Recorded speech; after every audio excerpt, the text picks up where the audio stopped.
Hi hello welcome to Monno trendy talk. So ఈరోజు మనం ఒక మూవీ ట్రైలర్ యొక్క స్టోరీ అంటే ట్రైలర్ బట్టి స్టోరీ ఎలా ఉంటుంది అనేది చిన్నగా అనలైజ్ చేద్దాము. మూవీ వచ్చేసి మోగ్లీ.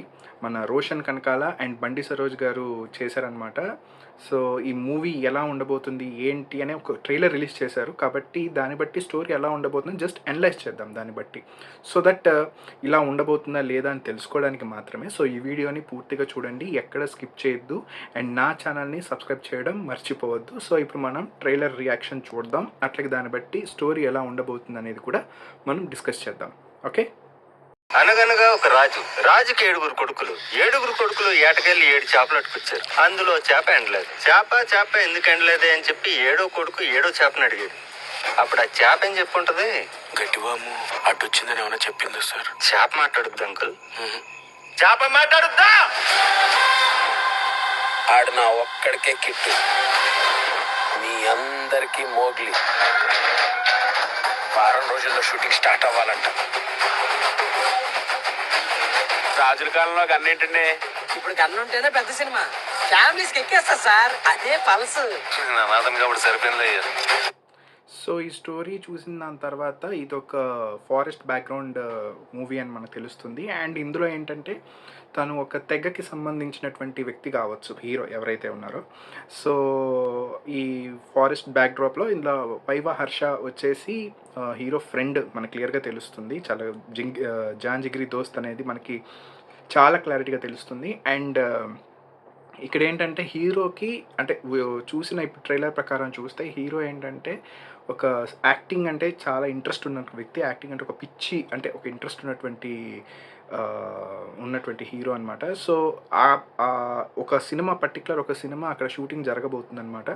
సో అందులో ఏంటంటే నాకు తెలిసి హీరో ఒక యాక్టింగ్ ఛాన్స్ ఏదైనా ఒక రోల్ అడిగినట్టు ఉంటారు. సో ఆ రోల్కి దీనికి ఒక బ్యాక్గ్రౌండ్ ఆర్టిస్ట్గా జూనియర్ ఆర్టిస్ట్గా ఇచ్చినట్టు ఉంటారు. ఇందులో ఏంటంటే సో షూటింగ్ జరుగుతుంది. సో ఇది ఒక ఫన్ క్రియేటెడ్గా మనకి ఈ ట్రైలర్లో మనకి కనిపించింది.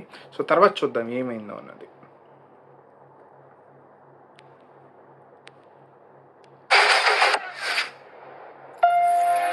సార్ తనకు background dancer, she's deaf and mute.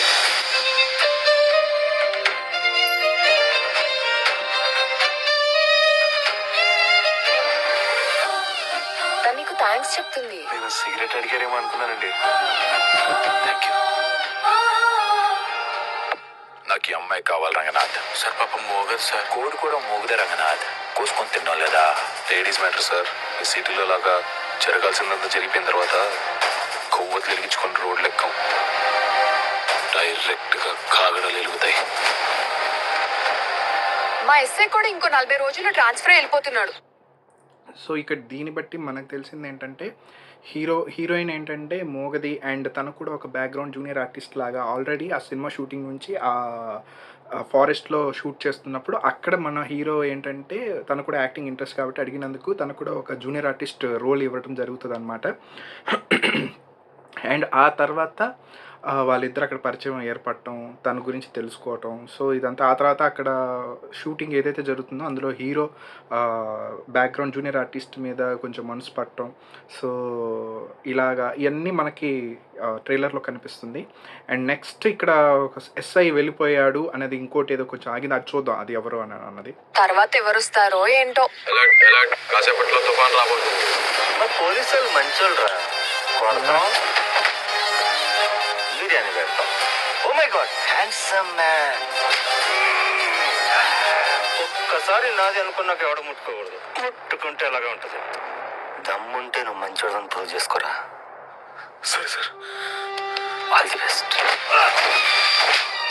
So ఇక్కడ ఎస్ఐగా వచ్చే వాళ్ళు ఎవరంటే బండి సరోజ్ అని మనకి ఆ ట్రైలర్లో మనకు అలాగా అతని ఇంట్రో చూడటం మనకి జరుగుతుంది, ఇంట్రో మనకి కనిపిస్తుంది. అండ్ ఇందులో ఏంటంటే నాకు తెలిసి వీళ్ళిద్దరు యొక్క గొడవ ఎలా అవుతుందంటే దీనికి ఫారెస్ట్ ట్రాన్స్ఫర్ అవుతుంది కాబట్టి పోలీస్కి ఎవరైతే ఉన్నారో అండ్ హీరో ఏదైతే ఫారెస్ట్లో ఉంటున్నారో సో అందులో ఏదో ఒక ఇల్లీగల్ యాక్టివిటీస్ జరగటం వల్ల హీరోని ఇరికించటం వల్ల అండ్ హీరోకి హీరోయిన్తో ఒక ప్రేమ అనేది స్టార్ట్ అయింది కాబట్టి ఎవరైతే తర్వాత అంటే ఆ హీరో కావచ్చు, అంటే ఇప్పుడు మూవీ షూటింగ్ ఏదైతే జరుగుతుందో అందులో హీరోగా చేసినటువంటి వ్యక్తి ఈ జూనియర్ ఆర్టిస్ట్ కింద మనసు పడ్డాడని చెప్పాను కదా. సో అతను ఇతనితో మాట్లాడుకొని డీల్ చేసుకొని ఆ ఫారెస్ట్లో జరుగుతున్న ఇల్లీగల్ యాక్టివిటీస్ని ఈ రోషన్ కనకాల మీద తోసేసి ఆ తర్వాత మళ్ళీ హీరోయిన్ కూడా ఇందులో ఇన్వాల్వ్. నేను అదే అనుకుంటున్నాను, చూద్దాం. ఇంకా కొడితే చచ్చిపోతాడు సార్. అమ్మాయిని కాపాడుకోరా అంటే పోలీసు వాడిని కొట్టి పెద్ద హీరో అయిపోతాడంట. హీరో పెద్ద ప్రభాస్. జాస్మిన్ ని కాపాడుకుని మోగ్లీ గాడు హీరో అయితే ఈ కిట్టు పైన దోమ కూడా వాళ్ళకుండా చూసుకున్న బంటి గాడు కూడా హీరోనే మాయా. తన ప్రేమ కోసం యుద్ధం చేస్తున్న ప్రతి ఓడు హీరోనే.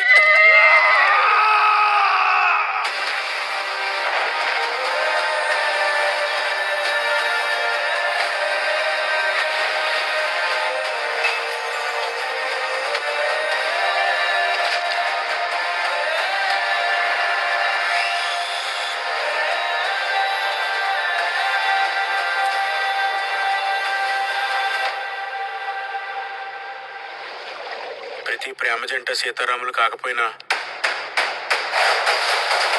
వాళ్ళని గెలిపించడానికి మాత్రం నువ్వే ఉండాలి.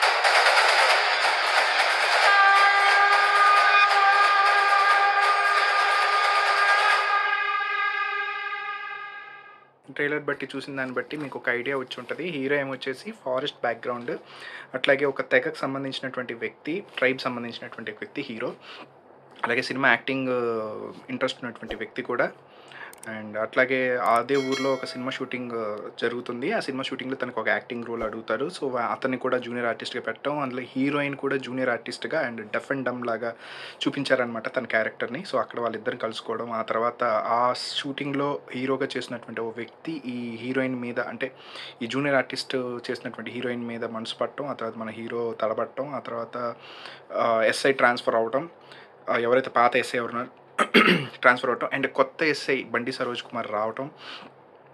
సో ఆ తర్వాత ఈ లవ్ రైవల్రీ జరుగుతున్న టైము, ఆ తర్వాత మళ్ళీ ఈ జంగల్ కాబట్టి ఏదైనా ఒక ఇల్లీగల్ యాక్టివిటీస్ జరుగుతున్నప్పుడు ఆ ఇల్లీగల్ యాక్టివిటీస్ని తిన్ను దోచుకుంటూ, అంటే ఈ బండి సరోజ్ కూడా కొంచెం కన్నింగ్ లాగా తనకి రావాల్సిన డబ్బు తను తీసుకుంటూ, ఆ తర్వాత హీరోని ఇల్లీగల్ యాక్టివిటీలు హీరోని ఇరికించటం. సో మళ్ళీ ఆ లవ్ ఇవన్నీ జరుగుతూ ఉంటుందని నేను అనుకుంటున్నాను. ఇదైతే నా ప్రకారం అయితే స్టోరీ అనాలిసిస్ ఇది. అండ్ వైవా హర్ష మనోడికి జాన్ జిగ్రీ దోస్త్ అనమాట. సో ఇది నాది. సో నాకైతే అనిపించింది స్టోరీ అయితే ఇలానే ఉండబోతుంది అని అన్నది నా అనాలిసిస్. మరి ఎలా ఉంటుందో మన మూవీ రిలీజ్ అయిన తర్వాత మనం తెలుసుకుందాం. సో మీకేమనిపించింది? సో మీకు కూడా ఇలాగే అనిపించిందా? సో మీ రియాక్షన్ ఏంటి? సో నేను చెప్పిన దానికి, మీరు చెప్పిన దానికి, అట్లాగే మీ ఆడియన్స్ ఎవరికైతే ఎలా అనిపించింది, వ్యూవర్స్ ఎవరైతే చూస్తున్నారో మీరు కూడా కింద కామెంట్ చేసేయండి. ఓకే, అండ్ నా ఛానల్ని సబ్స్క్రైబ్ చేయడం మర్చిపోవద్దు. లైక్, షేర్ తప్పకుండా చేయండి. ఓకే, మరొక వీడియోతో మళ్ళీ కలుద్దాం.